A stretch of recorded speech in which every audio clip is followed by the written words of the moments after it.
no need for real introductions this time, but we're just gonna recap the SCL games from Week 1 in doubles. We're gonna go through them, the order in which they were played, give some thoughts on like the teams they brought, the play briefly, and that's it. And like I have the Discord overlays, so now you know who's talking. But it is me, Z Strats, and Nails once again.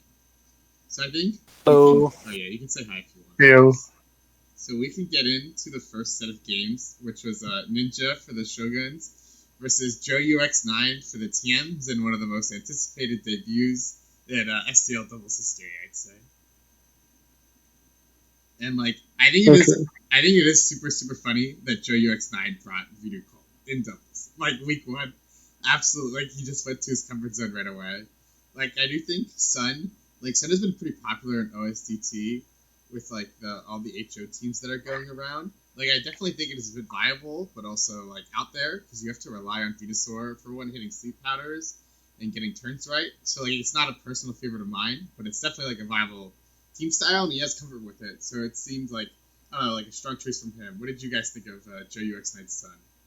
It was really, really funny to see him load up Venusaur.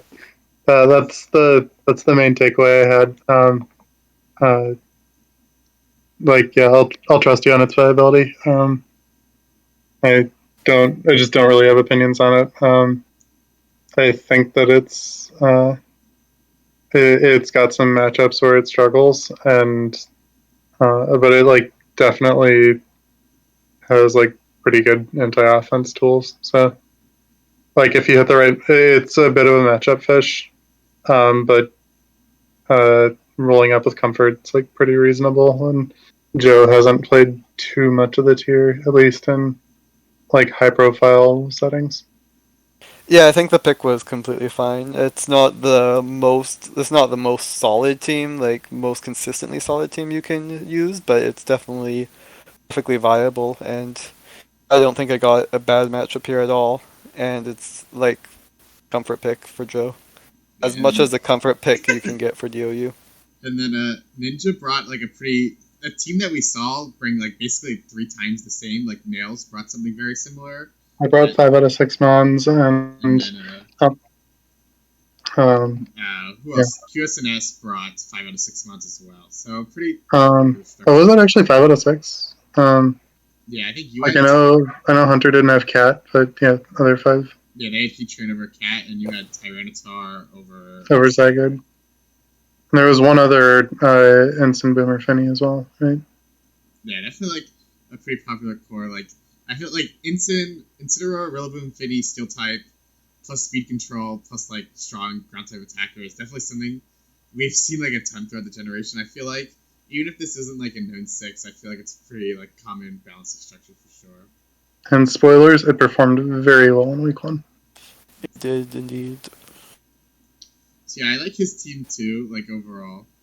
So we can get into the game briefly. Like I think the funniest thing about the beginning was Joe UX9 apparently doing like the VGC classic of switching out your Torkoal into Tapu Lele, so you get to spore no matter what. Like even if this Finny comes Yeah, in, this is the absolute classic VGC 17 Lily Cole opening. Everybody loses to it once, and then you know about it. Yeah. But yeah, And this not sure was if Ninja. Ninja. It's like very plausible that Ninja actually hasn't seen Torkoal switch to Lele plus Sleep Powder um, turn 1, given his DOU inexperience. So yeah, everybody sees it once. Everybody loses to it once.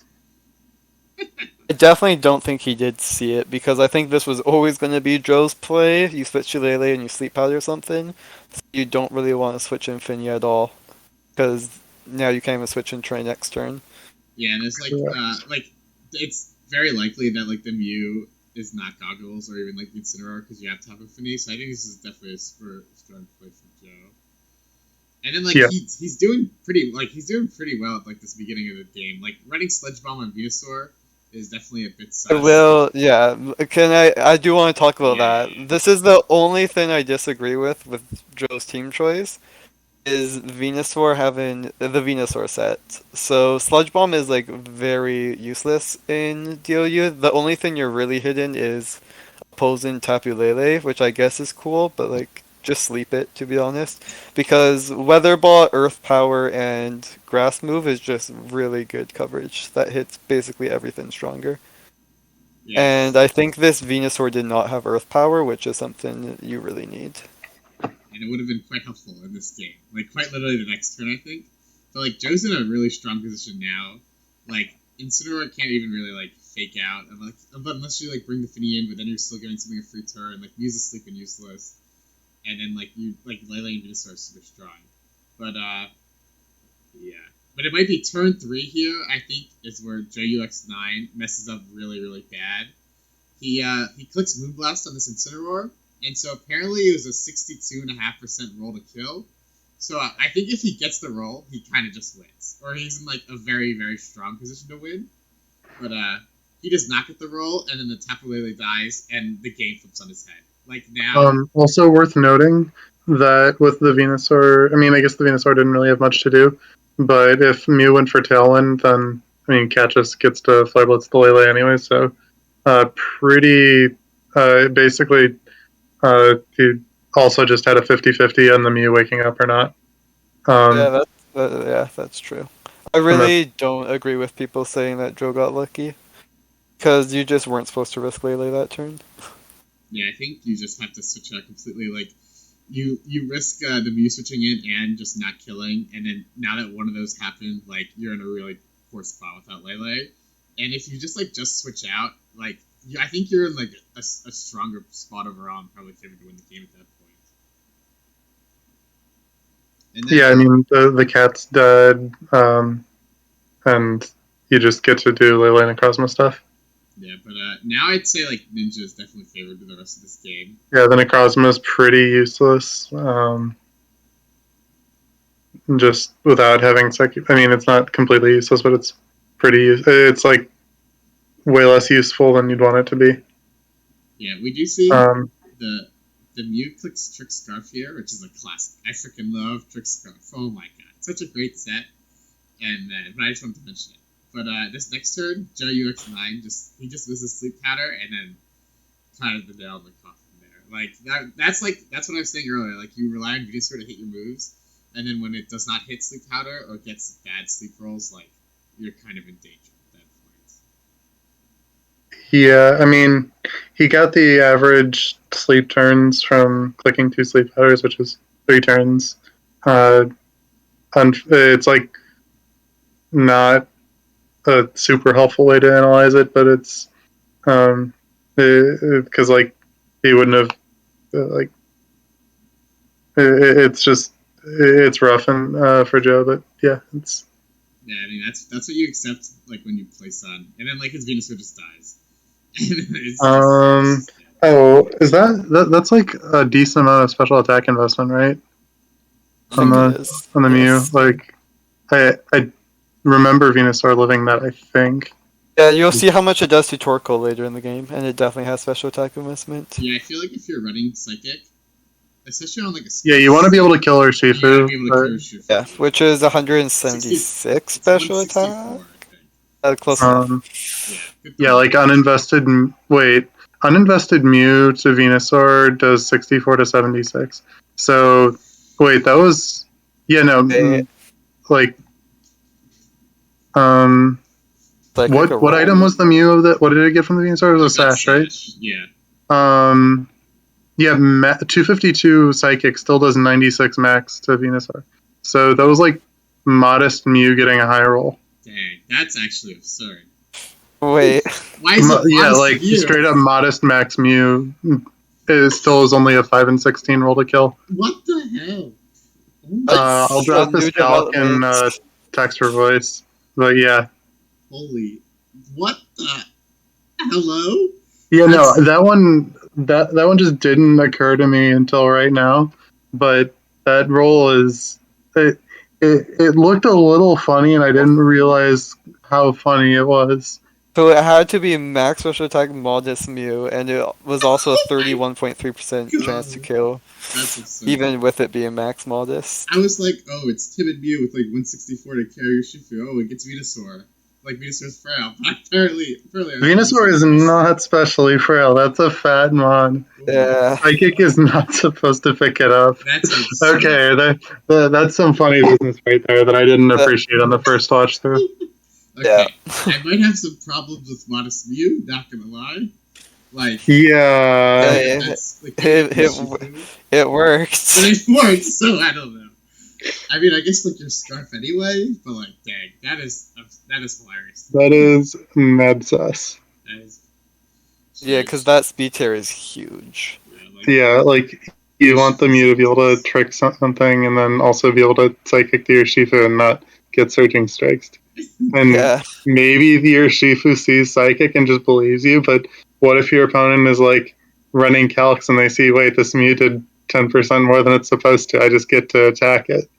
Like, Yeah. these are the type of shortcuts that you're just not allowed to take. Yeah, It's definitely very greedy. so But it did work out, so. I respect it. Yeah, no, like hitting the roll is kind of. I mean, it worked out great here clearly, but yeah. We can move on from there. But like, I think this is also a turn where Ninja messes up a bit. Like he psychics and superpowers the P2. I think you're supposed to trick it this turn. He later tricks it and superpower, which won't kill because P2 gets the sash. I don't agree with that. I feel like you want to trick it first. I thought you just. I do agree with tricking it first. I thought you just wanted to T arrows to chip both. Yeah. Yeah, because you don't feel super strongly about it, but yeah, it's like you can't KO the P2, so I think you want to trick first. Maybe T arrows is the play, since like P2 is just gonna recover it off anyway, and then like you. I wouldn't say this is like a huge misplay by Ninja either. Yeah, this is there's slightly better options, probably. But like this I think like the only like time I guess Ninja like messes up in air quotes like from this like once he got the advantage. This point on, he like played pretty well and like was able to take the win. And then, like, from here, like, hits under Trick Room. Like, JU9 sets up Trick Room, and then the cross is at, like, +1. But, like, it's still only doing 55% to the Rillaboom, which is, like, kind of depressing. Well, no, that's good enough damage, but yeah. And then okay. Modest Mew into Torque Hall. Does a lot. This 53, which is absurd. Okay, now we're gonna... what kind of spread is the torque? I don't know what the torque. I would assume it's just max. I just assume it's max HP. Okay, yeah, it's like a it was a low roll against max HP. Cool. It was like a min roll against 252 HP Torkoal. Dang, that's so funny. That's so much damage. Holy shit! Like I'm not sure it's not supposed to be doing that much damage. Like you have better things to be doing with your EVs. That's so much damage. It's just incredible, truly. Yeah, like JU9 is able to set up Trick Room, but it just like doesn't really matter at the end, unfortunately. This drop sucks, but I don't think it matters in the long run. Yeah, I think like it just kind of speeds it up. Not from Ninja's point, like he should still win regardless. And then these going Lando was weird too. I thought. Do you want to talk about going Lando after the Torkoal goes down? Felt like it was supposed to be P2, but he then like switches in P2 and then it gets. But at least you can also threaten a double Trick Room, right? You can threaten double Trick Room. You can just like threaten damage instead of protecting. Like you go Lando and you're just forced to protect. What if you just attacked this turn instead of didn't attack? Yeah. That would be helpful if he was able to do damage instead of not doing any damage. Then the crossbow might also not have Trick Room, like if it's Protect, Meteor Beam, Expanding Force. Like I feel like you drop Protect for Trick Room, but who knows? That's true. It might not have been Protect. I mean, it might not have been Trick Room, sorry. Yeah, and then like... But you still threaten it, even if it's not. Then you can do damage. And then like at the end, like, he sets up Trick Room here, but then like he has to bring his Landorus anyway. And then I think he resets the Trick Room next turn or something. Yeah, this was... At this point, it's over. There is no game to play, but yeah, it's like... He gets the double. And then... But, I mean, you can just skip through this or turbo through it. It's like... Just yeah, I think like overall, like Joe UX9 like started off strong with the Lele play, but then he kind of like I think letting the Lele die was really like not good yeah, at all and completely changed the game. And then from there, like Ninja played overall like really like pretty good and was able to secure the win, even if he was using modest meter. It's okay. yeah. Joe didn't do himself any favors and just put, yeah. So like, Yeah, you can argue that Ninja got like slightly lucky, but I don't think he got that much lucky. I mean, that Venusaur roll is kind of funny though. But It's like, I wouldn't say Ninja played worse than Joe. He played the first couple turns worse, but afterwards it was all yeah, he fine. played. He definitely played well enough to win after And then Joe gave him then an Joe, I opportunity. think, played the last turns worse. Yeah, I'm interested to see like what he brings next week. Like Memoric swears like Sun was strong into like GMA Scout, but I wonder if Sun's gonna be strong into every Scout conveniently, and we see it again this season. It would I definitely don't I, think Memo's the type of person. I mean, Joe's probably the type of person. it's I don't just know like much Sun. about Joe, but I Joe's know the type I've of heard of him. person to roll up with what he thinks is strong, like every single week. Yeah, But uh, Memo's very much not. Memo's very much not like. Memo also has the tendency to go unhinged a little bit, but Yeah. um, yeah, it's like he's still uh, he understands the importance of not getting CT'd every week. Yeah, Joe looked like he didn't really appreciate how annoying Mew would be. Like Yeah. VGC doesn't have 100, 100, 100 bulk supports like DOU does, and so just he slapped it and he assumed it would just go away, despite the fact that his team didn't really have anything great to remove it. Yeah. And that's like that might be the most worrying part of the game to me, is that just like it showed that maybe he doesn't have that much practice in DOU specifically. yeah. Like I know, like I might be reading too much into some plays, and like the plays themselves were kind of okay, but the team doesn't like really have ways to remove Mew, and he didn't like heavily prioritize it, and so Mew kind of just got to do whatever it wanted all game, and yeah, like it took you're gonna have a bad time if you let Mew have that much freedom. Yeah. Okay, it literally it got on the field turn one and it stayed on literally the entire game. Like Mew Yeah, it had a heal pulse, but like still, it just it should not sat be. there and clicked damage. Yeah, it'll be interesting for week like to see that like him Joe UX9 specifically in week two. Like I'm super excited regardless. And then Ninja did well, like for someone who hasn't really played as well before, so I was impressed. We can move on to the next game. So we had JRL for the Islanders versus QSNS for the Foxes. And yeah, like QSNS has 5 of the 6 as Ninja, except they have a Heatran over Incineroar, which is quite unfortunate since Incineroar is ghost resist, and JRL. We're kind of seeing why Incineroar was on the 6. Yeah. And why Tyranitar should be on the 6. Yeah. And then JRL has like a pretty similar team as well. Like he has Rilla, and he Incineroar, Steel type, Speed Control, and then Fast Strongmon. Like that's kind of like it's like an oversimplification of the 6, but like it is like it's 3 of the 6 mons, and it's pretty similar, I'd say. But It's fire water grass with double terrains, like support mon and some damage.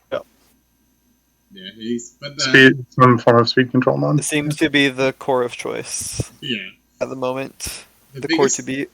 The biggest thing for sure is the Spectre here.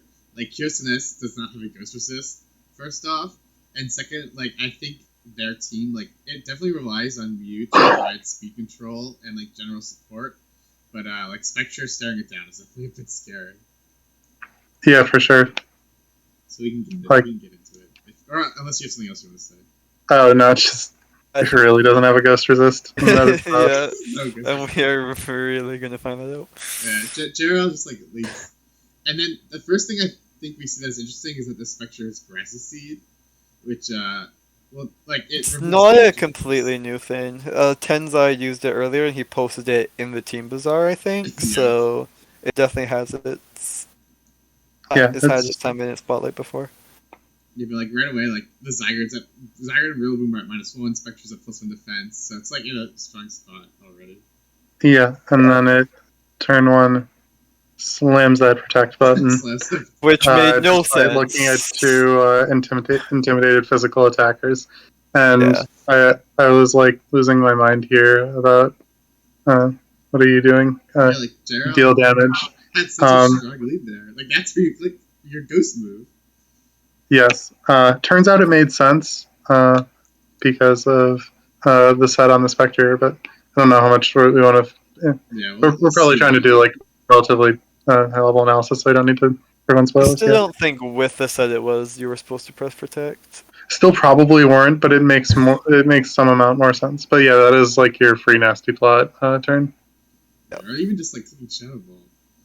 And like here we see it. It does like a pretty strong ton, and it like takes nothing. Yeah, no, I was more surprised that we didn't see in retrospect. I'm very surprised that we didn't see an nasty plot here. I guess it doesn't kill Heatran, but like you can just pivot back to Cat after you get your plot and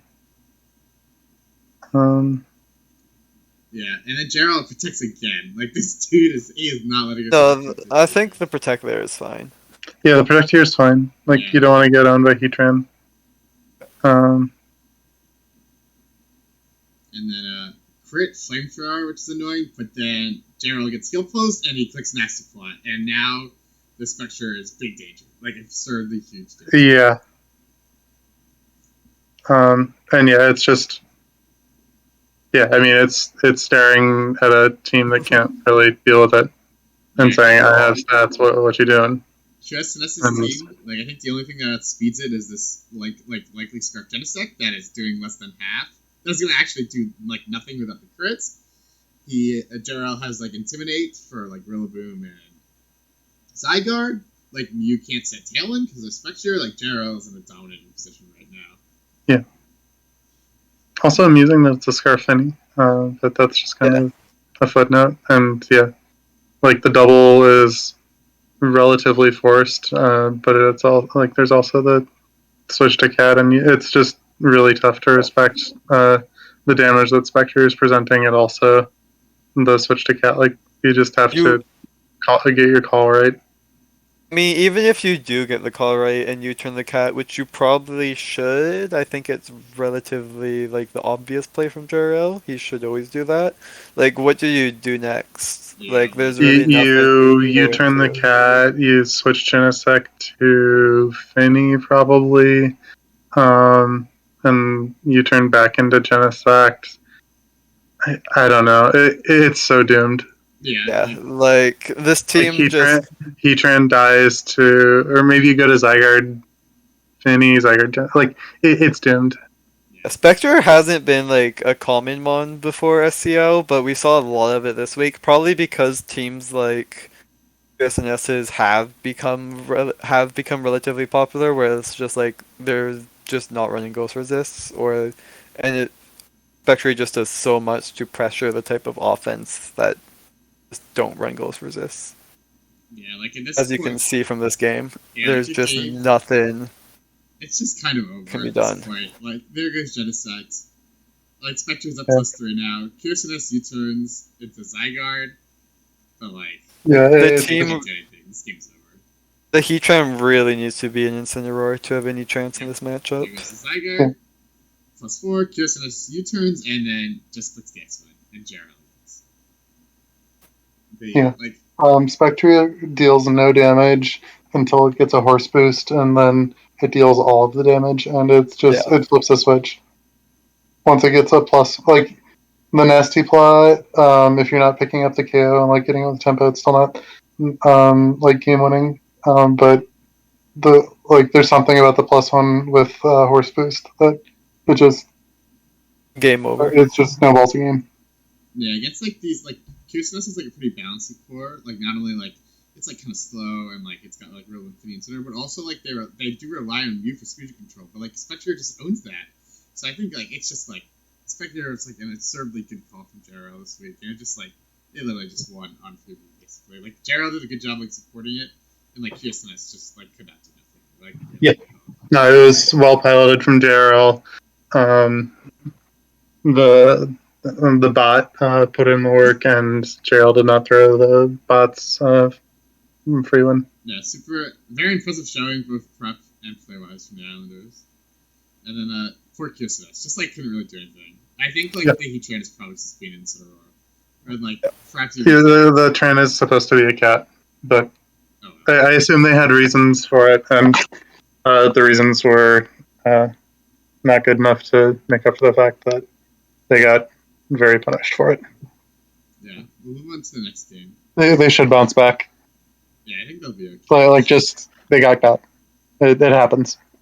Yeah, it's winnable. And then the next game is Nails himself playing for the Terrors. This is Animus or Kyle or Mid-16 playing for the Arena Spartans. And then once again, we see a very similar team from Nails from the last game, except there's Incineroar is back to the Fire type over Heatran, and then he also has a Tyranitar over the Zygarde, which is interesting for sure. So from Zero Dark Resist, or Zero Ghost Resistant 2.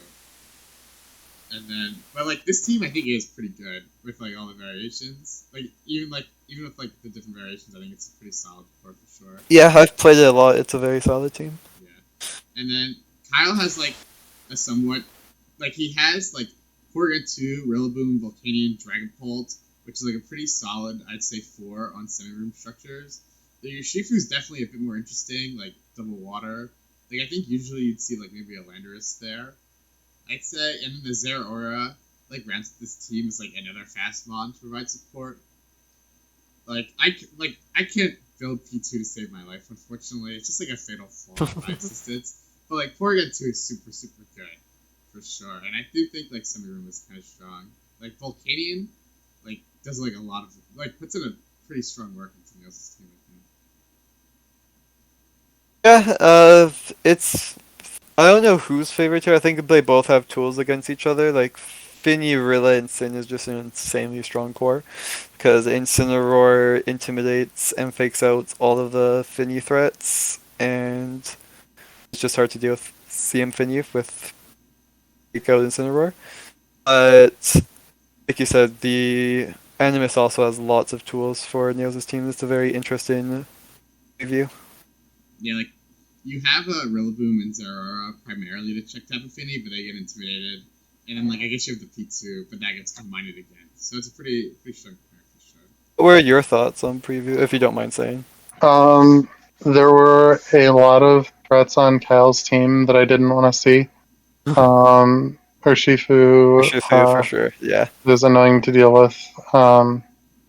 Like, Mew's okay into it, and Finny's okay into it, and Boomer's okay, and like, but it's just, it can apply pressure on Tara, and it's just, like, annoying to deal with if it gets, in the right positions, and, like, something else is pinning the other slot, so it can just snowball games if I don't, if it gets, like, the right positions. And, like, Zeraora is, like, oh wait, no, Zeraora is not, like, too bad, but it's also not, like, super fun to deal with because it's just Boomer is the only resist, but Volcanion is the other problem mon for the team. So my first post in the DU channel on our server was who botted me, but after that it was like, I thought it was a playable matchup because just the mons that I'm using are good, and like nothing is too terrible, even if it's like the stuff that you don't really want to see. Alright, we can get into it. Thank you for your analysis, Niels. Very nice. Yeah, I'm not sure how much you want me to weigh in on this, just in general, but like I'm interested in hearing your guys' thoughts on this before I present my own, because I've thought about the game a decent amount, but I think I'm gonna sit back and like give my own thoughts afterwards. We can do that. Fair. So the lead is Zera Volcanion, which makes sense because Volcanion is very much a threat to Nails, and Zera's just a fast fake out then. Really, Zera's just always an annoying mon for lots of teams. Yeah, it does like a good job applying like early offensive pressure with fake out, and like you have to respect knockoff, like getting knocked off, and like taunts, like you can taunt the view and stuff. So definitely strong. Nails decides Nails is just going U-turn, which is Correct. Most likely, you switch into Tyranitar because it's obviously going to be a heat wave coming, and even if it is Steam Eruption, which it almost never is, Yeah, it would probably suck, but he it's still going to tank. he does get double burned here, which is definitely like pretty bad. Like this Volcanion now just gets so much more threatening because like the Tyranitar, like its rock move is not doing really anything now at all. The good thing for Nails is his Tyranitar set does not mind being burned much, but it definitely sucks a lot. Yeah. Honestly, this turn just gave me a lot of street cred about like getting double heat wave burned, but yeah, my T-Tower did not really care. It just Yeah. took it cares more about the chip damage than about the attack drop. When you watch this game, you'll realize that Nails' Tyranitar is not here to do damage with its moves, it's here to press Dragon Tail and do chip damage to But yeah, everything. like I think after this turn one, like I did think Kyle had like a slightly stronger matchup on preview, and then like I was like, oh man, like the Tyranitar is burned, like this Tyranitar can't do damage to Volcanion really, like it's about to go in, or at least like my thoughts at this Yeah. point in the game. So I think Kyle's like, Yeah, I agree. I agree for Yeah, sure. I mean, that Like was this also is my definitely team check. favored for Kyle at this point, Yeah. if you're watching the game. but like the Volcanion gets out of there, like I I assume, don't think it was supposed to get out. Volk was not supposed to yeah, switch here. Yeah, it was supposed to just Steam Erupt like I'm trying to because you think, got the burn. like okay, like maybe you're scared of like Earth Power, Mew, and the Tyranitar. Like I guess, but like Volcanion's so strong there. Like just stay in and click. I mean, it's not as likely to be Earth Power after Mew ate its Citrus Yeah, Berry, yeah. right? And I guess that's probably the most impactful result of the burn on Mew is that it showed Citrus Berry after turn one when it would have like preserved that.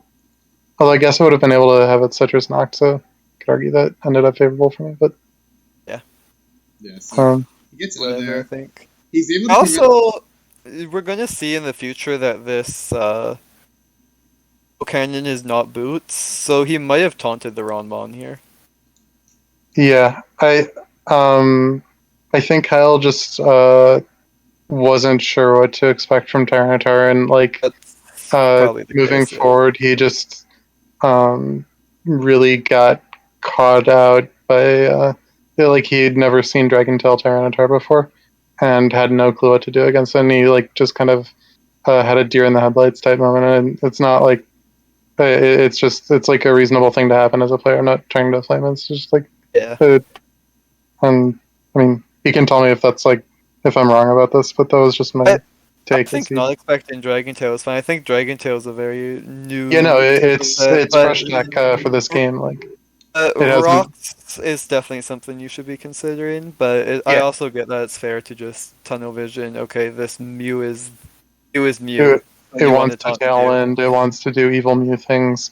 Yeah. Mew is meant to be taunted, and yeah, I think the taunt, like blocking the rocks, it's like it's definitely better in hindsight to block the rocks, but um, I think that it's like a reasonable ish choice to make at the time. Yeah, I Yeah, think that's fair. taunting the Mew is definitely super fair.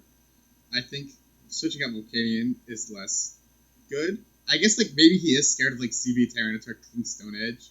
Like I feel like that it might be something that went through his head, and he like wanted to preserve the Volcanion, and he's like, oh, I'll prevent like the rocks here anyway, so Volcanion can switch in safely. But none of those things are true, and it put him in a Yeah, tough spot. I'm also gonna say that just from the heat wave damage on the Tari, would have been able to see that Tar is super bulky. I wasn't like a super offensive T-Tar. Yeah. But yeah, it was very bulky. But he's a VGCer and he doesn't necessarily know to be running calcs on not very effective moves to figure out spreads. So that's like again, it's like a bunch of reasonable mistakes. Like this game, it was a bunch. It was Kyle making a bunch of things that weren't quite precise, and then getting absolutely just ridiculously overpunished for like every single choice that he made, Yeah. even though all of them were all like pretty reasonable and not terrible on their own. Just like it was a series of unfortunate events. Yeah, we'll Yeah. move on for sure. The Genesect comes in on V, so I think ignoring Tyranitar here is fine. Like, Yeah, for sure. Like, in hindsight, you're supposed to attack it, but I don't think like anyone's gonna see that at that point because like the burn Tyranitar got its rocks up. What is it gonna do now? it's looking at a Rillaboom in grassy terrain. It probably wants to switch out and preserve itself for dealing with like Dragapult I think or the just. Plasma Fist and U-turn was definitely correct by Animus. Yeah, no, I think this turn was fine. But yeah. But yeah, then the P2 gets freaking Dragon Tail, which Yeah, so it took rocks and like 9% chip, and it just. And it also got a really bad Dragon Tail. Yeah. To be fair, like Dragapult's probably the last thing you want brought in. Yeah, no, it's fine if it like Volcanion loves looking at a Genesect. Or Shifu would have gone loves looking at a T-Tar. Going back into Boomer is fine. It just applies the same amount of pressure that I had last turn, and so this was more unfortunate for Animus here. Yeah. Yeah, and then I think like this is where the game is starting to turn around for sure after like the rough beginning, at least in the team preview. I think if Dragon Tail hits anything else but Dragapult, I think you can still say Animus is favored. But since it brought Dragapult, that's where the real turning point begins. Yeah, and then here we go again. Nails clicks the miss. Yeah, like the miss definitely sucks, but happens. Yeah. Yeah, he's still ignoring Tyranitar. Basically like he had a darts, but that doesn't really count. But I think the Dragon Darts there is fine. What else are you going to hit it with? Like I think at this point, like the T-Tar is now actually has offensive pressure because it has Dragon Tail. Like I wouldn't even call that a bad play from Animus. I think this play was very, very fair. Yeah. I think the turn 5 was definitely a mistake from him. Yeah. So we can watch and see what he did. Yeah. So go back. Not just stay on the screen, but just scroll up. The Dragon Darts did 36 to the Boomer. So he had a pretty free coaching Dragon Darts on turn 5. Yeah, especially since it's coaching. Yeah, you just you just take the hit. And this was also a bit of a mistake for me, but I got rewarded for it. I agree. I do agree. I was assuming that Glide would kill Zeraora. And so then I just put the Dragon Tail into the slot that I was assuming was dying to the faster move. But I was assuming I was going to lose my Boomer here. And then I just got out of it without losing it and got to phase the Zeraora, and Dragapult protecting really was great for me. Because I very much just should have targeted the Dragapult, and I got rewarded for my misplay. For sure. It was definitely sus from both players, but it ended up working out way more for Nails because it was just more sus from Animus. Yeah. I'm glad that's how we describe plays now. But genuinely, yeah. I'm not a perfect player. Anyways, yeah. I see that I have a faster Rillaboom, and I just get to get my U-turn damage. I assume that Tar doesn't want to really sit there, and I want to just block Urshifu Zojin, so continue. And then you once again bring out Dragapult. Literally the most useless Dragapult of all time right now. Yeah. It's so Nails definitely got a little lucky in the Dragon Tails, but that's just how it goes. And so now Kyle's seen me completely disregard my T-Tar's safety and just spam Dragon Tail each turn for the last 4 turns. He's like, what the fuck is this mon? I've never seen a Tyranitar click Dragon Tail in my life before. What is he doing? I don't know what it's not unreasonable to be in this type of mindset. But yeah, he just doesn't know what I'm going for with the T-Tar. And so he's like, I want to start. My Dragapult sucks this game. It just keeps getting brought in when I don't want it. I want it to be a threat, and so yeah. Yeah, trying to pull it into double dark plus Finny is not great. Yeah, and so he fakes out the tower to block me from clicking Dragon Tail once again. And like the other thing is like my Finny is also under a lot of pressure here. Like it really wants to like preserve itself. It doesn't want to eat a Plasma Fists because its HP is like really important for dealing with Urshifu and also for Pult. And so he just like calls my protect here and gets heavily punished by me not protecting. I don't think you were ever supposed to protect there, to be fair. Yes, but like again, I think it's like somewhat reasonable for him to expect me to have protect as like a decent part of my range. I mean, at this point, you have to make a read anyway, because you are falling behind quickly. Yeah. Yeah, and the Dragon Pole going down, and like not even getting any damage on the Finny, like the volcano has to take rocks, like it was looking a lot less strong than it was at the beginning. Sand comes back up, like the volcano's gonna get chipped even more now. Yep. Yeah, I mean, Tyranitar eats a steam eruption, but at this point, it's really done its job at chipping everything. Yeah, Tyranitar's put in a ton of work. Like Dragon Tail like 4 times. I still think like Animus has threats at this point, but I guess the Zera is too low to utilize them amazingly. The threats really want that fake out support, and Rillaboom can only switch in so many times too at this point. So Nails has basically chipped everything into a point where he is now in a relatively comfortable position. Yeah, I think Nails. Especially here where you can just reveal that it's Snarl Mew and yeah. Yeah, like, and I think Snarl Mew with hazards is just really good, especially against a Volcanion, because it either has to stay in and do a lot less damage than it wants to do, or you switch out and you're taking rocks damage again. So it's just really doomed for a Volcanion. Yeah, like Nails, like, or Kyle just has to like accept things out at this point. Like Volcanion, like really can't switch in again. But you also don't want like a dead slot, because now as you watch, Nails just clicks Calm Mind, and it's really hard for Animus to beat Finny at all, because all you have is a Rillaboom, and Nails still has Incineroar. Yeah, even like the Genesects. And like the Rillaboom's at half, it has to eat Stuff Rocks, and now Spikes as well. Like Nails is in a commanding position. Yeah. Like this Volcanion is at -1, so it's doing no damage. Like the P2 is at neutral, so it's doing like not that much damage really. Like if this was the incredibly rare, never seen any more toxic Porygon, does that save him at all? No, because he got another heat wave burn. True. He did get another heat wave burn. That's a very well trained Volcanion. It just wasn't enough. Not enough. Yeah, I mean, this one was just completely. That burn was completely irrelevant, other than it was super funny. Yeah.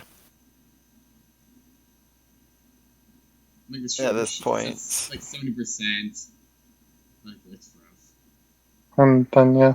Yeah, this one yeah, Nails is perfectly fine with Train Incineroar for like Urshifu, I think. Damage. Like then you just get a Parting Shot anyway, because Animus wanted to protect the Urshifu, which I don't think he should have, to be fair. I don't see how protecting Urshifu is ever the play there. It's like he's trying to. I guess the Incineroar could have faked out, so never mind. He's trying to respect fake yeah. Yeah. That's it's like just you kind of just have to make a play, but I get it. Yeah. He chose a play to make, and it didn't pan out. I don't think it's super unreasonable. Yeah. And then but yeah, like I think every single turn after turn like 4 or 5, he'd like. I think Kyle's plays were like reasonable on every turn. Just he got maximally punished through not too much fault of his, or like on a couple of the turns there's like a pretty decent case that he could have done something better, but most of the turns his plays were all like fine, and just they lined up terribly into the decisions I ended up making. Like I think he just like got unlucky with the way that his plays lined up in line, and like that's not usually the way we refer to luck, but Yeah, I think he like played like fine overall. Like he might It have was just kind of like points it was off. just a bunch of fine moves when he But needed a bunch of perfect yeah, I moves, think kind Nails just of. played like really, really well in comparison. Like I think that was probably to me like The one turn he could have finally went in, and Nails did kind of choke. He ended up that was the one turn he didn't make a fine play. yeah, yeah, I think Nails is probably like I top really, three most impressive. I really did get players. perfect Dragon Tail luck this game. You did. Like, yeah, okay, I'm adjusting my evaluation, and I got lucky this game, Like despite if Urshifu or even anything other than Dragapult the first time, it's a lot more. yeah, it's still probably fine if it's P2, Yeah. but it's like the Kyle's threats just had pressure, and they were going to pressure me if they hit the board there. Yeah, I think he played. Rillaboom was probably like fine, but yeah, Urshifu coming out there was going to be bad. Um, Yeah, for sure. I think it was a good game. I enjoyed watching it. We can move on to Justin, who's playing for my team, the Dynamos. This is the Strats himself under infractable alt, but I it's did not not get a infracted actually. of It is not course. an infractable alt. Let's go. But Nails, do you want to take the lead on this one, like from preview, and then we can offer our thoughts from like actually being on the teams? sure. So, I mean, I practiced against both players, just played games with my week one team against their week one teams. And I thought heading into it that Burns was a pretty, like, not a super heavy favorite because, like, it's a Pokemon game, but the matchup definitely favors Burns. Um, the Spectre, um, it's like there'd been a lot of discussion about like grassy seed Spectre and just like more supportive sets, and I got caught off guard by Spectre in our test game, and he just like got a lot of early tempo against me and won the game because I wasn't expecting it to do like 58 to my Finny, and just yeah, I wasn't respecting it. And I like Ray's lack of ghost resists against double ghost. Just I assumed that it would be too much, and uh, he would also have a pretty decent chance of getting got by Spectre early game. Yeah, I think Um, that was a like specs like the I think one of the points of putting trade specs on Spectre was that exactly like to pick up a surprise KO because you're not expecting the damage range. Like I was like, Z-Strats is yeah, not very likely to misplay and give Burns like an opportunity that way. So I was hoping that like picking up a surprise KO could generate one that way. But yeah, I yeah, think an opening is an opening. yeah, After that, like there's also not much Amogus counterplay, and so there weren't like direct ways to get an advantage, but there are a lot of plausible ways that the Burns or that the game could just like break in Burns' favor, and so I assumed that uh, more often than not it would just end up snowballing from in Burns' favor. yeah, I Yeah, think I Uh, was terrified on matchup because I also decided to be really greedy and make my Spectre Modest, hell which yeah, gets undersped by Dragapult, and also potentially undersped by Justin's Spectre if it's timid. So I was very much scared. yeah. and yeah, I mean we talked about Spectre versus no Ghost Resists Yeah. in the other game, and yeah, it still very much applies if you're Specs instead of Nasty Plot. Yeah, the ghost is scary. So start off. Um, but yeah, I the mean, leads you can I mean it just very much favors Ray, but you can talk yeah, about your perspective, I guess. I agree. I did like my leads here quite a bit.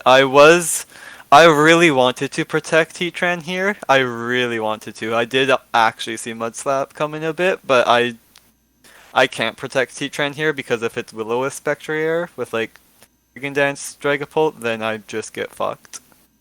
If I Yep. protect Heatran and it's Will-O-Wisp, so I have to attack with both, but I am fine with a trade either way, because Spectre Air is a huge threat, Yeah, and getting rid of it is yeah. nice. Basically, yeah, I just really didn't like Burns Amogus play, which I'm very surprised to say. Like, but yeah, the Amogus just didn't really accomplish much. It was. I don't even know if that's fair to say because I wish I had Burns here in Gaul to talk about it with him, but yeah. I think. Okay, so we can watch this play turn out. Yeah, Well, so go ahead, like, Niels. just it was an unfortunate lead into turn one, and like maybe it's a flaw of the team that he didn't have like a fake up mon that he could put next to Spectre because that's what you'd like really ideally want to have into Ray's team, like just click fake out and farm a kill, but that play wasn't available, and so the Mungus is like the next closest thing. It just lined up really poorly into knockoff Rillaboom. Yeah, like this team is definitely flawed. Like you have 2 slots spent on the Ghost, and then 2 slots spent on like your Shifu Landorus to power through like Porygon 2 and Incineroar and Heatran. So like there is no fake hit on the team, nor no terrain control.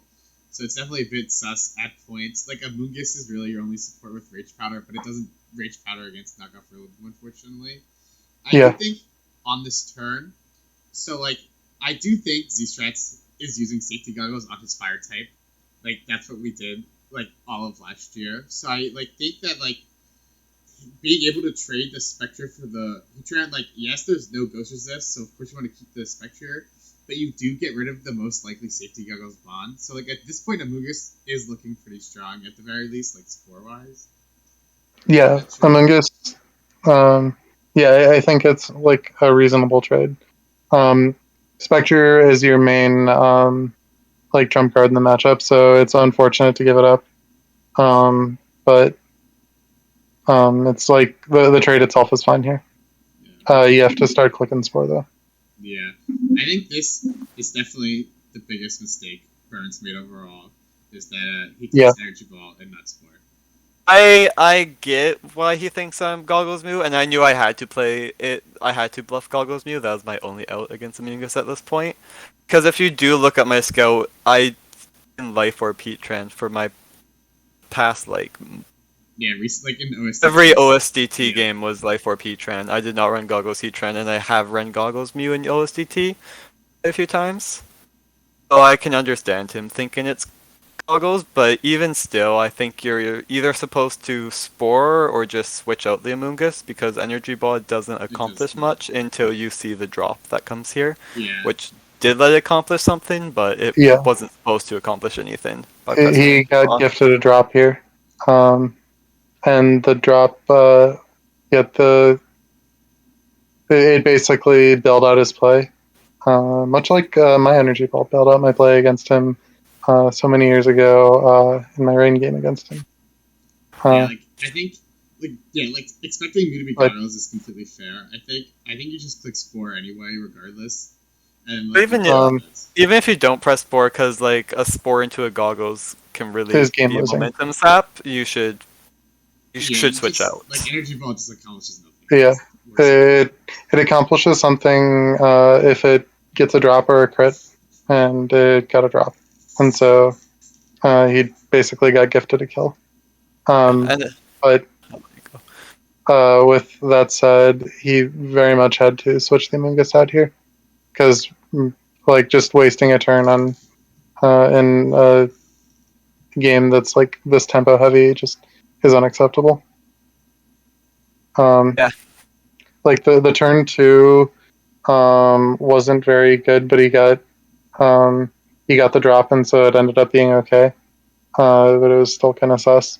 But the turn 3, just like he had to develop a damage dealer. I basically always had to sack Urshifu there, I think, because I can't let anything spore me, so I have Yeah. to make sure my sack dies. So And Urshifu you had just to have to die. keep Boomer on the board. And yeah, the Urshifu is not like especially good here, anyways. Yeah, Shifu just gets This matchup. by everything. But yeah, because Burns didn't switch into probably Zapdos, I guess, last turn. He just like has an Amogus that's caught out of position, and the game goes very quickly downhill. Yeah, like he has to click, like he clicks Energy Ball again, and it's just not really making any progress at all. Like this Mew is It's like maybe fine if the Mew's Goggle switch to raise credit. He's like very much repping, but yeah, it's just it's tough. We'll keep going. Probably a sus Ice Beam for me, to be honest. You're blocking Spore. I think it's fair. Yeah, I think that's completely fine. Yeah, I mean, unless you had Psychic or something, but like assuming. My only thought is that like Moongish almost always switches out there, but it's still good to cover it either way. Yeah, no, I think that your position is good enough that you can afford to, like, just be conservative. Yeah, and this Zygarde is kind of a bit of a threat. It would be kind of scary though. Bulky ass Zapdos, by the way. Of course. For sure. Yeah, like Burns gets to Whirlwind out, but like look, like he took so much damage that turn, and then like it's still Yeah.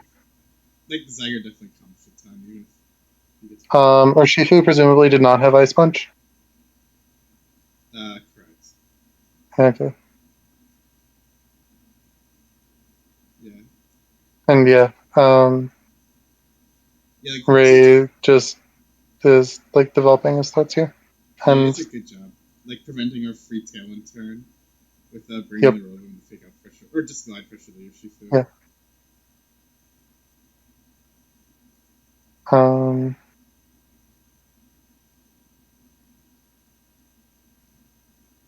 And yeah, and so now Boomer just gets to click knockoff on a ghost type to OHKO it through Amoonguss for a second time in the game, and it's just tough. Like at this point, I think like Burns is out here is that he has to switch to Zapdos that turn instead of Amoonguss, and then Hurricane. Turn, he's got to Hurricane and Phantom Force the Whirlwind and KO'd here. But and like get the bluff, but yeah. Yeah, he trades his Hulk for like 10% on Mew and just dies, which is quite good. He just and the Amoonguss is like healed back up, but the damage has not been done, so the damage is done.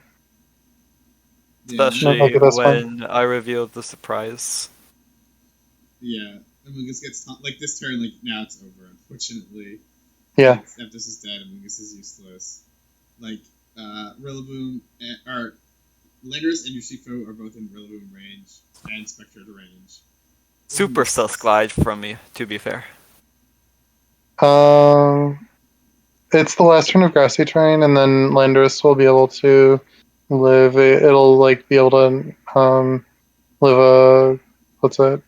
I wanted to catch a Lando, just have that out, but I think it's worse in the long run. I've done some thinking about this. If you want to pause, yes. Because if they get like a double protect on Urshifu,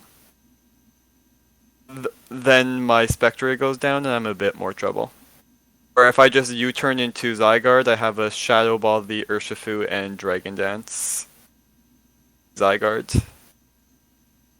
And that does kind of just win you. Yeah. I think that was a better play for me.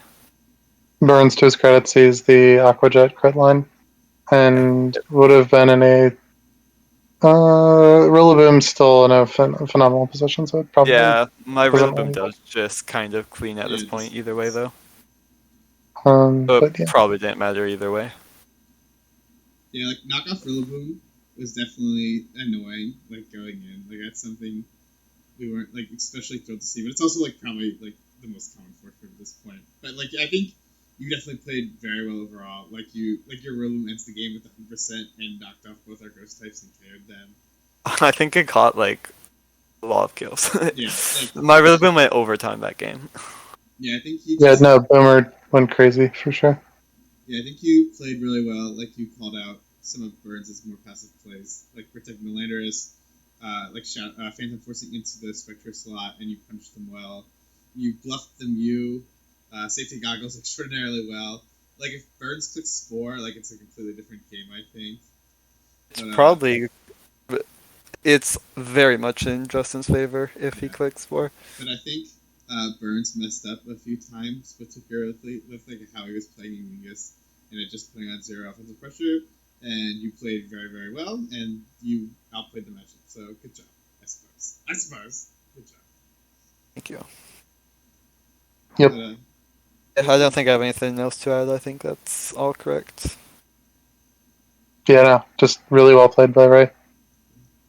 and then the last game is Toxygen with the Breakers versus Franny and the Gibble. And so Toxygen has like a very like classic standard trick room team, like even more than the one like Kyle brought. Like Diancie, Volcanion, Rillaboom, Landorus, secondary trick room setter, Fastmon. Like that's a super like known like structure. And then Franny has some like absolute nonsense. Like not like it's a freaking Multiscaler, Whimsicott. I mean, It's absurd. it's not that nonsense. The only weird pick is the Moltres Galar, but like I've ran Urshifu, Whimsicott, Naganadel, Heatran before. Like as far as Whim's teams go, you just want to apply a whole bunch of offensive pressure, which Franya's team does. And then it has Sarina for fake out control. And honestly, into the all the Spectres from week one, it's a pretty reasonable case that Goltris is just like a solid pick in the meta right now. It doesn't want to run into Diancie, but like you have It does not things want to for run into DNC, but there was only one DNC brought in week one, so that's just unlucky, honestly. And Flash Cannon, Heatran, Urshifu, Sarina are all pretty good DNC counter measures, anyways. So like its weaknesses got handled pretty reasonably, or at least respected. Like I still think that Finny gives Franny's team like a solid amount of trouble, but like Yeah. the like at least lip service was paid to its weaknesses, and like yeah, I'm gonna stick with. I think it's pretty solid in the meta right now, relative to I guess like how good it's been since its release. It's time If you're going to bring a Galar Moltres, this is a pretty good time to bring it. As much as I hate that mod, it is a fine pick right now. Like it's just relative, but it's better now than it often is. That's all I'm saying. I think this is a pretty good lead for Frenya. I think Frenya plays this game quite well. Yeah, I was impressed with Friend's plays for sure. You get the Sludge Bomb on Zera, and Zera's just an annoying one that's nice to trip. Yeah, Turn on damage Crest. has to get dealt at some point, and Heatran's very free here. I don't know if I agree with Toxidon's lead choice and just overall. yeah, Zera like there's not too much that you really need to fake out on Francine. Like Cress isn't threatened, especially it responds to Moltres, but Moltres at +0 on turn 1 isn't really threatening that much anyways.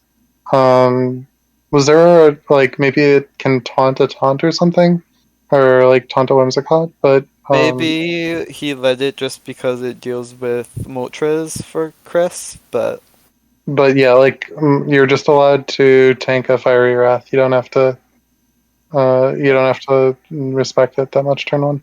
Yeah, now like your trick room, like under And trick room, you yeah, have Cresselia, which is Yeah. doing no damage, and then Zeraora, which is also not doing really anything. So, Yeah, Yeah, it's like just sitting there. the Whimsicott Tailwind offense is the one that's gaining momentum under the Trick Room, it's which is not what you supposed to want. happen. And This is just the so, freest Heatwave U-turn of all time. Yeah, but And then Frania does catch the Volcanon, which is a really nice read, but it yeah, I was mean, Shuck Us, yeah, so it wasn't. it was Earth powering as Aurora. So it's not like it's just An making your insane read, opponent's I plays guess. easy for you. Like Earth Power Yeah. into Zeraora is like certainly part of Fran's range, and probably So, would have liked to see the Volcanion switch into the other slot since yeah, the Crest is never eating in Earth Power. It's just yeah, like that's giving true. up damage for no reason. I do disagree with Crest staying in here because it's just it's just not doing useless. like that chip is not worth staying in. Yeah. But yeah, and I And also talked about this with Pasa. Oh, go ahead, sorry. I know, I do think I did expect a heat wave from Friend here though. I thought heat wave and U-turn was just pretty free, so I thought the Earth Power catching the volcano was nice. But I guess you are right. Well, no, It's not an insane read or anything. It's just a fine play. on turn two is the Sarina switching in, right? yeah, it's the Then Canyon Nagas, Power. there wasn't the Sarina switched in on turn two. It wasn't on the board already. Just it's he trying to Oh, flying we some just paused. pressure. We paused it at a Yeah, bad we time. paused it. Yeah. Right. My bad. But Okay. yeah, it's just Heatran attacking and Naga being relatively forced out. Yeah. But anyways, I talked about this with Pasa, but the Cresselia was just like uninvested special attack, and like you generally just do want to have some special attack on your Cresselia, like if it's two attacks, and maybe even if it's one attack, just to like have it have some presence, and just we see like it deals 21 to this arena, and later we see it fails to two Shadow Whimsicott with Ice Beam. It's just like unacceptable levels of pressure. Like you either have to be willing to set Trick Room with it and then instantly switch it out, which is like often not feasible just because it puts your Trick Room sweepers under too much pressure, or the better option IMO is just to dump a bunch of special attack into your crest. So if it's forced to sit there, it's dealing meaningful damage, and he got like really punished by that because he Which is just my biggest issue with Crest right now. yeah. You It still can isn't that productive, even if it does have the maxed out special attack. But it's like it's like investing in Cartana's special defense. Just like the stat is really low, and dumping the points is where it just like makes the stat a lot bigger relative to investing in its already big stats. Mm, yeah, so Just zero offensive pressure. It's just not good. it just sits here. And so this I felt like a weird protect for the protect, Volcanion. yeah. I think that's what this says.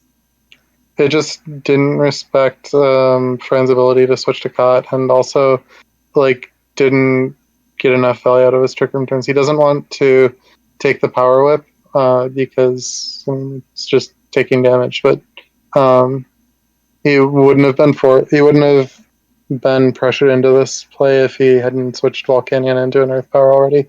And so this is just like compounding of the earlier slight misplays, and it's just like a little bit of a snowball building up off of a play that looked reasonable and turned out to be more impactful because like you probably do want to steam eruption the Heatran anyways, like locking or forcing your opponent to protect on you is like an important way to deal with stalling out TR, and it was only this protect was only good exactly into Power Whip the Volcanion plus protect the Heatran, which is you're just not meant to make reads that hard this early in Yeah, the and game. even if you are going to make that read, there's a better way of making that read, which is just ice beaming and heat waving. Yeah, and now you get It is an insane read that you're not supposed to make. So I do agree, you are just supposed to steam eruption and ice beam. now you get on. You like let yourself get on board, and You're always supposed to respect wins you have in like this matchup. successfully done minimal damage damage in 2 of your 4 Trick Room turns. And now, like, Volcanian's going to be useless for this next one. And Cresselia. Yeah, Volcania is just hard forced out here. And being forced to switch into Rillaboom while into a Heat Wave and is just really bad. And again, like this is the special attack problem. No special attack Cresselia coming to bite him because Whimsicott should not be alive right now. Yeah, not being able to kill Whimsicott is a bit depressing in Cresselia. And now you're down to 1 Trick Room turn. And, like, did you not obtain enough progress that you should have? Yeah. Like, Friends running just, like, extremely heavy offense and having it's turn 5, you set TR on turn 1 relatively free, and you didn't take a kill in those turns of Trick Room. It's just unacceptable. Like we've went into why it happened and how like a small mistake snowballed, but just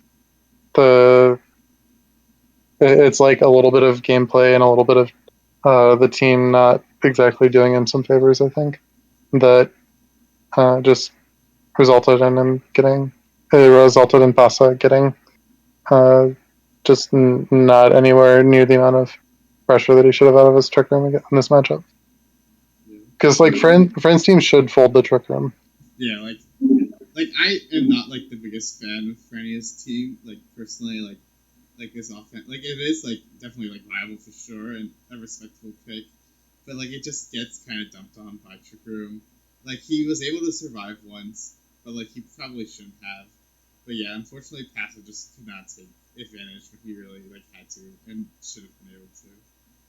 I think the team is fine at stalling Trick Room once, but Oxen definitely was supposed to punish the first Trick Room a lot more because this team isn't really about to survive 2 Trick Rooms. Yeah, like if you can't survive because Toxagen did nothing with his first Trick Room, it is now able to survive another Trick Room. Yeah, I think if you can't survive 1 round of Trick Room, like the team like is most definitely bad. But like that round of Trick Room like hardly counts, so now Frania gets to survive another one basically. Yeah. I also don't get leaving Boomer here to die. Yeah, maybe like he. I'm also gonna say that I don't really get. Okay, Crest it's not that I don't get it. The Tailwind. The Tailwind was. The Tailwind was sus. Can we go back and his Heatran hasn't taken damage, so we don't know if Boomer is faster than Tran or not. I think it's safe to assume with a Trick Room team versus a Tailwind team that's not going to be horsepower, Rilla. You have that's the only explanation for Tailwind, so I'm assuming that's what Fran was thinking. Yeah, but I definitely don't think that was ever happening. I'm not saying it was a good call, I'm just like providing an explanation, you know? Yeah. So do you think Pasa was high horsepower Rillaboom? And just like okay, so honestly, based on I don't know why you keep relaying.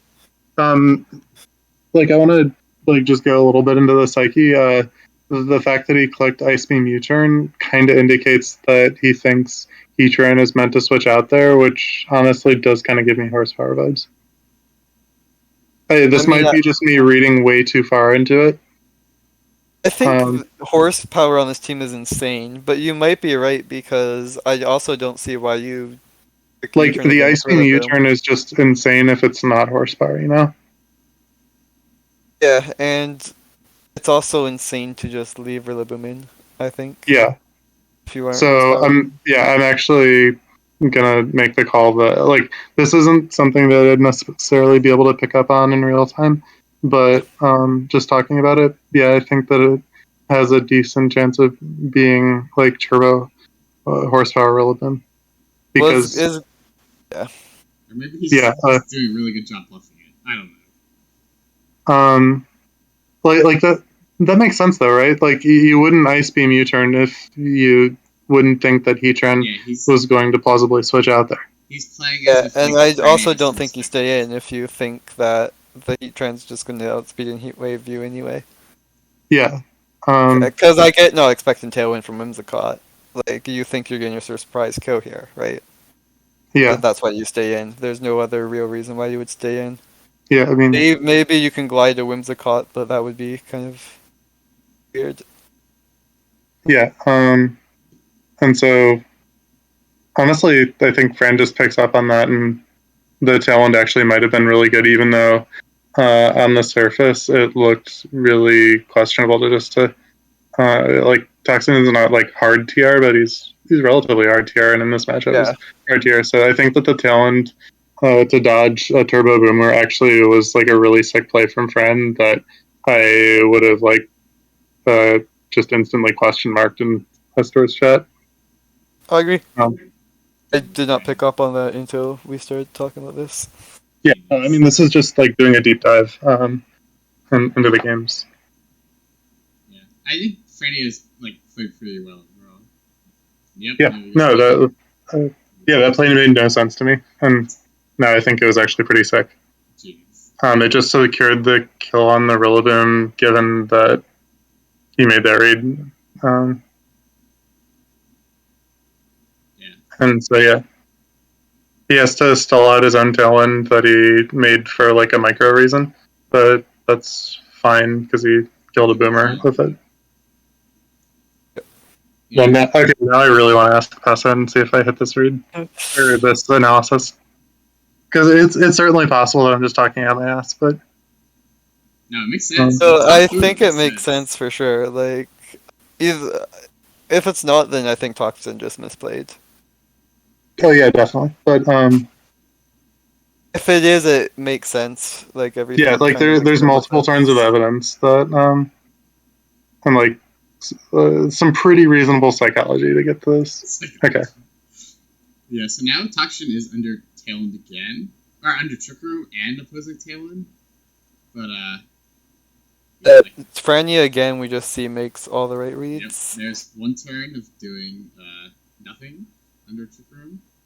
Cool. And now you Earth Power the Urshifu slot and Heat Wave just but instead Moltres gets doubled into. I think you're always supposed to Earth Power the Whimsicott slot there. Yeah. It just picks up a free like Earth Power Heat Waves just literally picks a free kill. And now like Moltres give him the boost, and it probably needs to boost the KO Volcanion, right? Wouldn't surprise me. Volcanion's kind of specially frail. Let me run that calc. I would not be surprised if it needed the boost to kill. Yeah, instead of getting a guaranteed kill, you get 0 kills and lose them on. It was just a bad play, to be honest. Which it happens. Like, this is Toxagen's first. This isn't a knock on Toxagen. Like, it's his first big game. The nerves are obviously going to happen. No, it wasn't doing anywhere near enough damage. It does like 45 to 53 with Hurricane. Yeah. Like, honestly, it's at 68. It was still a roll if it's timid Moltres, or it's basically always a kill. Actually, it's like the perfect damage range. Like it does 67.5 min. So yeah, definitely was just supposed to get a heat wave into it so that you can kill it later on. Yeah, and now Zero's like offensive pressure Cresselia cannot threaten this Urshifu, and now it outspeeds the Landorus in Trick Room. Like we are like Toxin has Trick Room up, but he is still at disadvantage, which is not he has to stall out his own Trick Room. Yeah, which is like the Landorus has to get out of there. Like we killed the Moltres, which is cool, I guess. But you had to sack the Urshifu. It's just too little, too late. Yeah, Fran would have to severely misplay at this point, and Fran does a good job at not doing that. Yeah, you can't even bring in the Landorus and protect. You could have maybe double Trick Room this turn. Double TR would have been cool to see, but yeah. It's double TR is always a hard read to make, and I don't think you're completely winning at that point either. I mean, Heatran's just a major problem in TR for you at that point. Yeah. Like I guess the body press TNC, but yeah, and then like trick him get like he stalls out trick him, but then he just loses anyway with flash cannon. Yeah. And Frania wins. I think I Frania think- played super strong. I'd say that game. I think Frania just played better, like most of that game for sure. I think Frania's experience in these official team tours and not and just playing in these matches a lot, so he's not going to be as nervous, and he knows kind of the big stage. Kind of probably helped him a lot in this matchup, I think. Yeah, Frania's great. Like he's a super strong player. Showed it here. Impressed. Yeah, I think Pasa. I was more critical of Pasa's play after a first watch. Like with a rewatch, I think that it was a lot more reasonable. He got really heavily punished for the for switching in Volcanion on the wrong slot. Yeah. Yes. And the just like the Cress EVs, which like as someone who's played doubles for like more than half a decade, I see Cress with like 2 attacks, and I'm like, yo, you should like put some special attack on that bad boy. But if you are just like relatively inexperienced and you haven't used like it's pretty reasonable just to see support on slide the defenses up. I assume it's not dealing damage either way. It's like, and it just like those two choices of the Volk switch and the Crest EVs just got those were the deciding points in this matchup, and it's and like the Motra's turn where you don't Earth Power. right, yeah.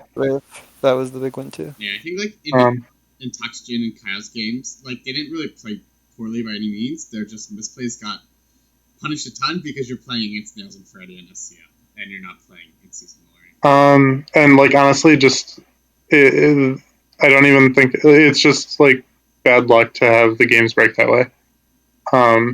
Like they're definitely misplays, but like some you just don't get punished that heavily for your misplays on average. And I think it's fair to call that bad luck.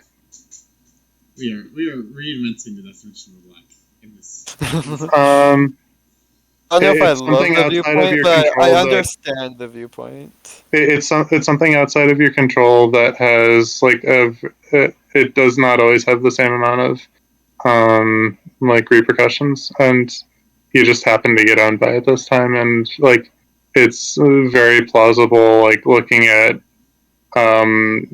similar-ish situations and you just don't get punished by it.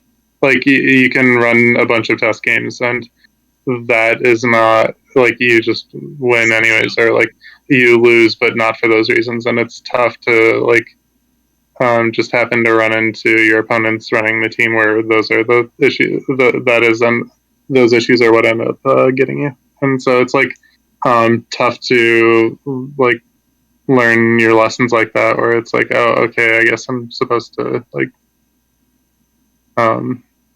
like run special attack on my Cross or something. Like, cool, now I know that, and I lost a game for it. But it's just like or like switching in your Volcanion on the wrong slot, and Friend very plausibly could have heat waved, and then it doesn't matter. Like, it's I'm comfortable calling that luck. Enough, yeah. It is just little mistakes that get super punished that aren't always going to get super punished. I understand the point. Yeah, I think this was like super fun to do and also very informative to like people watching, like having people like review these games like pretty in-depthly. I think this. I also don't think the worst player ever won a game this week. Like I think the like Animus and Nails I'd say was like a pretty even game, but Nails got the hard punishes on the slight Yeah, I think misturns, so Nails played Yeah, better. I mean, the better and player like just I got won rewarded every for my main misplay that we saw, and just yeah, I think that was like Animus misplayed more.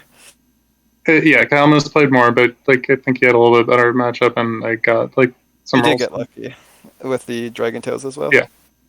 I don't think like any set was robbed, yeah, like which is always Ninja, nice to see. I think Ninja definitely played better. JRL played better. I would say Nails played better overall, but like But you it's just said, close. it's close. I think you definitely Nails played got better lucky. against Burns, and then Freyna definitely played better against Touch. But good Yeah. week of doubles. Good job, everybody. I suppose. But yeah. It was really fun games. Oh, Yeah, okay. good job, everyone. But we'll see you like next time. We can do this like weekly for sure. Like this is fun and only. Well, I guess. Yeah, no, I learned a lot from this like this generally. discussion. Alright. It's just good to look over the games anyway. Yeah. Like Modest Mew has a Modest 5 and 16 roll like Kill Venusaur. The more you know. That's Did not know fine. that one before this chat. Alright. We'll see you next time. Thank you, everyone. That was a ton of fun.